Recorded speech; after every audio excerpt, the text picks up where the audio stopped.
Hello guys, आप सब लोगों का स्वागत है नए हमारे ब्लॉग में। आज आए हम पपीते की रेडी पे। ये हमारे जोगिंदर भाई बुद्ध विहार के नाले पे लगाते हैं पपीता। क्या भाव दिया है जोगिंदर भाई? 60 रुपए। भैया सही लगा लो यार, मार्केट में तो 50 चल रहा है। पपीता ही वो अलग होता है भाई, 2 नंबर वाला नहीं लाते हम, 1 नंबर का माल लेके आते हैं। सही लगा, 50 लगा लो, 50 लगा लो।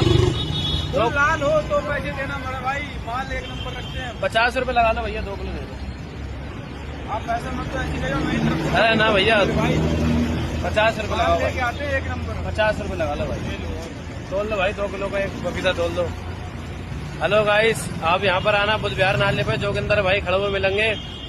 ये अपने मित्र हैं, 100 का 2 किलो इन्हें पपीता दे देंगे आपको। ये सारे 110 रुपए बनते हैं भैया। दे दो भैया, दे दो। ये देखो हमारे जोगिंदर भाई ने पपीते दिया है। आप बने रहे हमारे नए ब्लॉग में। ब्लॉग का करते हैं एंड। Thank you. लाइक